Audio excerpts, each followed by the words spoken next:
শিলচরে কঠিন প্রতিদ্বন্দ্বিতার মধ্যে পড়তে পারেন বিজেপি প্রার্থী পরিমল শুক্লবৈদ্য। ফাটল ধরতে পারে বিজেপি ভোট ব্যাংক হিসাবে পরিচিত কৈবর্ত সম্প্রদায়ের ভোটে। লোকসভা নির্বাচনে শিলচর আসনে কংগ্রেস কৈবর্ত সম্প্রদায়ের সূর্যকান্ত সরকারের নাম প্রার্থী ঘোষণা করার পর রাজনৈতিক সচেতন মহলে এই চর্চা শুরু হয়েছে। কারণ কৈবর্ত সম্প্রদায় দীর্ঘ বছর ধরে বিধানসভা বা লোকসভায় বিজেপি তাদের কাউকে প্রার্থী করুক সেই আশা করেছিলেন।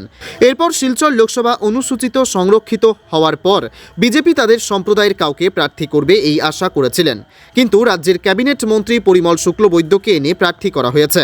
এ নিয়ে ভিতরে ভিতরে কৈবর্ত সমাজের মধ্যে বিরূপ প্রতিক্রিয়ার সৃষ্টি হয়। বিজেপি কৈবর্ত সম্প্রদায়ের কাউকে প্রার্থী না করায় তারা কংগ্রেসের ওপর ভরসা রাখেন। এদিকে আজও কংগ্রেস তাদের প্রার্থী হিসেবে সূর্যকান্ত সরকারের নাম ঘোষণা করার পর কৈবর্ত সমাজে ব্যাপক প্রভাব পড়েছে। রাজনৈতিক সচেতন মহলের ধারণা, বিজেপির ভোট ব্যাংক কৈবর্ত সম্প্রদায়ের ভোটাররা কংগ্রেস প্রার্থীর দিকে টার্ন নিলে সংখ্যালঘু এবং দলের অন্যান্য সম্প্রদায়ের ভোট নিয়ে সংকটে ফেলতে পারে পরিমলকে। এখন দেখার যে বিজেপি কিভাবে দলের প্রার্থীর এই কঠিন পরিস্থিতির মোকাবিলা করে। নিউজ ডেস্ক, গণ আওয়াজ।